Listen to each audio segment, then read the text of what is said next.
Next, we go to the 40 acres. We've got the 5 seed Texas hosting number 12 Clemson, the ACC champs, thanks to their win over SMU.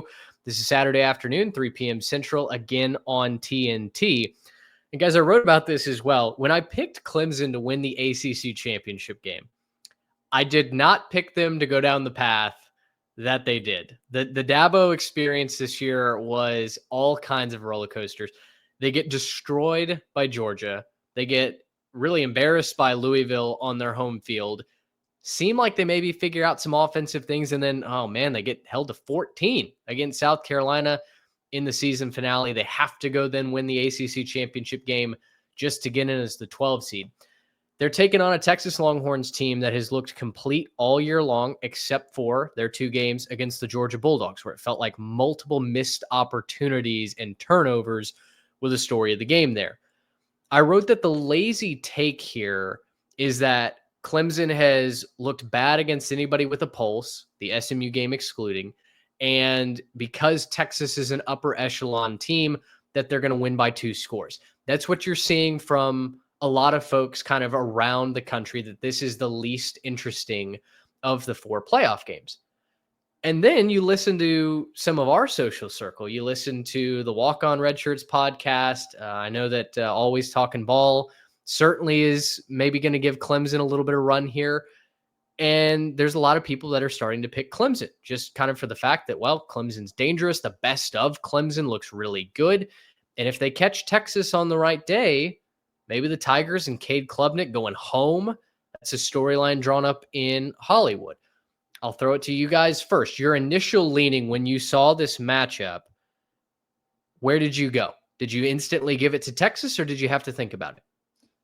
I instantly gave it to Texas, but I don't think that this is going to be a game that they just run away with. I think it'll probably be another one like Texas A&M, like Arkansas, like so many of their conference games this year, where they feel like they're in control, but there's just 1 or 2 plays that give Clemson hope and keep us watching the entire time. I don't think this will be a laugher by any stretch of the imagination, but I've said it time and time again when we talk about Clemson in this late run up in the season, pretty much ever since they lost to Louisville, where are the explosive plays going to come from? Where are they going to get a game-changing play on offense that really sets them up? You mentioned it in the SMU breakdown, Mitch.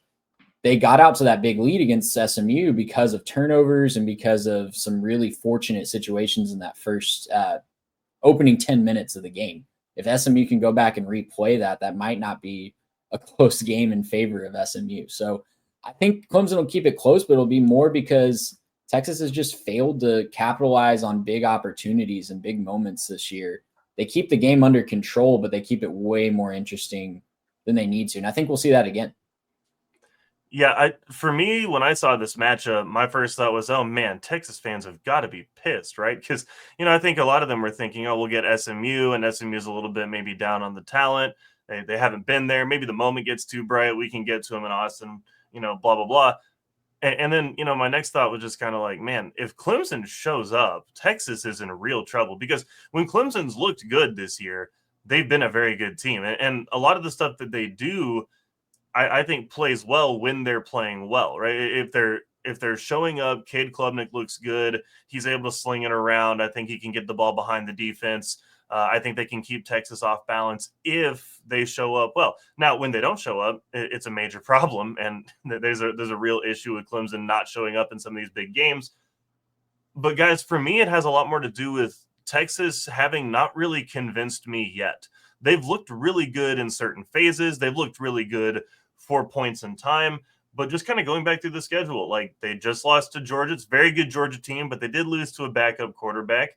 They beat A&M. That was a good win on the road, but really only by 10. Didn't look super convincing on the offensive side of the ball during that. They kind of messed around with Kentucky before they finally finished them off. They only beat Arkansas by 10 on the road. They did beat a very good Florida team, but that wasn't a DJ Lagway Florida team. Vanderbilt, they won by 3. Georgia, before that, they lost by 15 at home. You go back to the schedule, and I'm just like, man, when was the last time I really saw Texas looking like a team that was just head and shoulders above the rest of them? I think you got to go back to Red River. And for me, that's not a thing where I'm super confident about Texas's chances to make a deep run because I got to see them put it all together, right? They've looked good on offense at times. They've looked good at defense at times. They've looked good, throughout the year at different points in times. They just hadn't really put it all together in a full 4 quarters effort against a good quality team for me. And a little bit, so a lot of this just comes down to who's real, right? For me, who is the real team? Is Texas the real team? Can they put it together, beat a really good Clemson team? Or can Clemson show up and prove that, like, yeah, we're streaky, but right now we're hot, right? We're actually the hot team. We deserve to be here. We fixed our issues. That's behind us. Here's who we are. We found it at the right time. The issue for Texas this year has not been on the defensive side. They're the third total defense in the country, second ranked in scoring, first in passing, ninth in sacks. I mean, they've just torn teams up on the defensive side. Where Texas has really lacked this year is in red zone efficiency. They can drive the ball down to the 20-yard line and inside of it. But once that field shortens, Quinn Ewers really becomes a different quarterback. In fact, I looked it up. They're 93rd in the country in red zone efficiency this year at just 81%. And guys, they're only scoring a touchdown about 66% of the time. So for Clemson, that's, I think, going to be their big hope is the bend don't break defense. Bert Auburn has not looked bulletproof this year. Place kicking for the Longhorns. We saw that a couple times against Georgia. It looked like, us on the tee box there on number 10, just a case of the snap hooks. The problem for me with picking Clemson, and I think Clemson can potentially stay in this game, but the problem for me is that when Clemson is going well, it's through those chunk plays. We've talked about that metric a couple of times so far here tonight. Clemson, even though they're the 12th ranked total offense in the country, they're not one of the more efficient offenses in the country. They get a lot of their yardage and their scoring set up by the big play.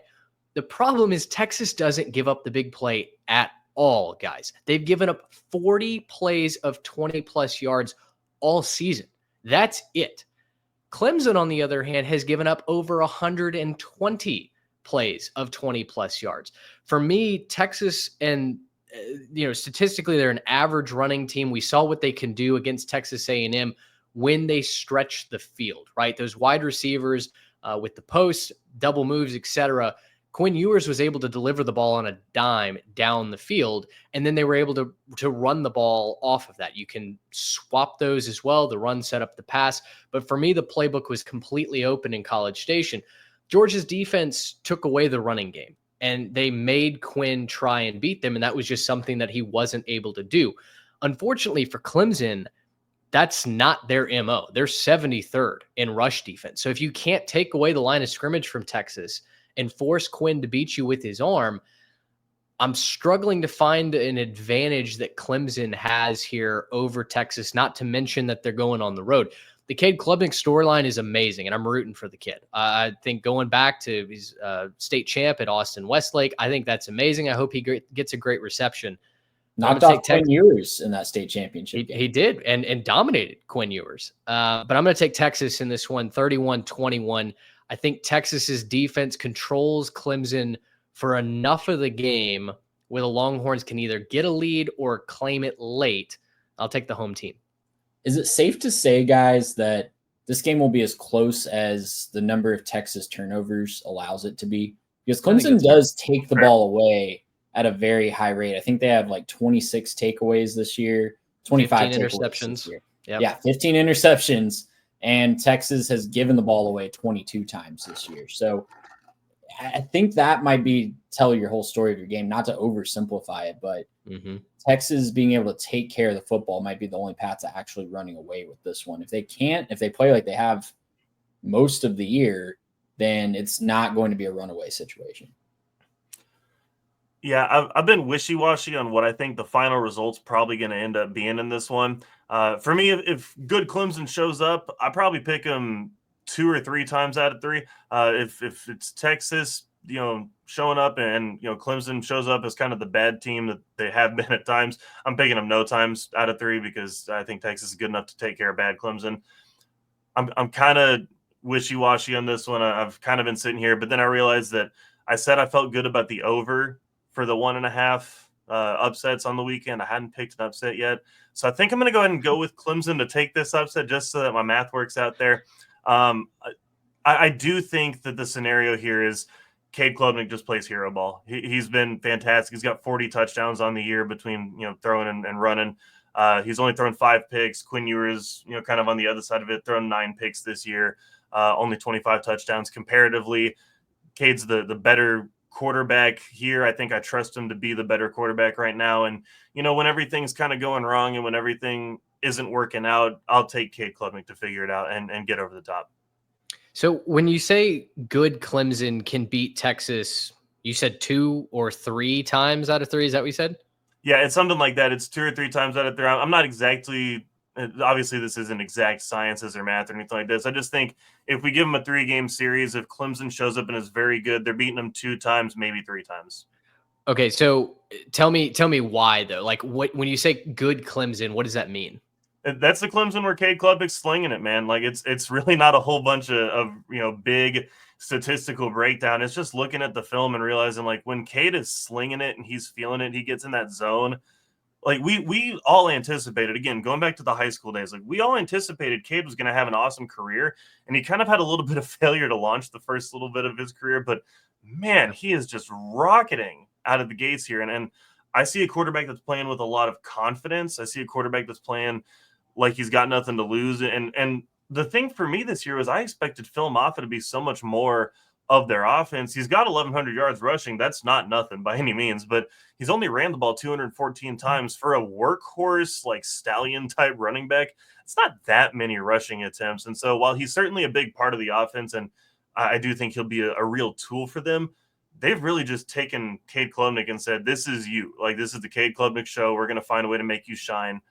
Their defense is plenty good. Trey kind of mentioned it, the turnovers and being able to go get turnovers.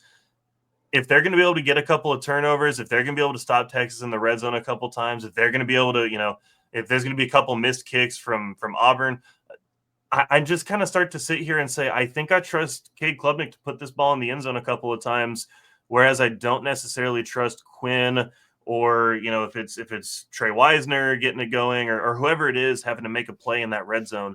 I don't really trust Texas to put it in and convert those, 6 points instead of 3 points. I think probably a couple of times they end up coming up a little bit short, and I think that'll be the difference for Clemson. I just think it would have to be good Clemson plus extra bad Texas to be that scenario for me, because yes, I do agree that Cade Klubnik has been a more consistent quarterback this year than Quinn Ewers, and he has elevated his team more than Quinn has. But that Texas defense isn't something that you can just ignore and toss out. It has made much better offenses than Clemson's look extremely pedestrian this year. So it would have to be something that combined Quinn playing lights out and the Texas defense just looking lost for my money to make it that big of a difference. I will say I don't think Texas has played a quarterback like Cade this year. And that's obviously saying like, okay, obviously, they've been good quarterbacks. They've played good quarterbacks on the schedule, but I don't think there's anybody that's come close to what Cade's done. Cade's having a phenomenal year, kind of overlooked just because obviously they lose 3 games, but I think he's been a little overlooked for the fact that he's a quarterback with, 40 touchdowns in the playoffs. That's a kind of a bizarre thing to me that we're not just sitting here like, so Cade's going to make the run, right? Like Cade's going to go on some legacy generational run that Clemson fans will be talking about for decades, right? That it's weird to me that we're not having that conversation more, just because Texas has looked good on defense. Like, I'm not going to doubt that Texas has looked really good on defense, but I think Cade can figure that out and weather the storm. They did make Carson Beck, who's a top 10 quarterback this year, when he's not turning it over, look extraordinarily average. So I think they've risen. Say it like you mean it, Mitch. Come on. Say it like you actually think Carson Beck's the top 10 quarterback.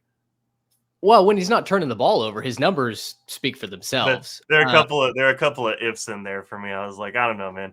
When Carson Beck, when he's not turning the ball over, if he's healthy, and when his eyes don't bug out. He didn't turn the ball over until he played in a Mike Bobo scheme. So I'll give him that. That is fair. That is fair.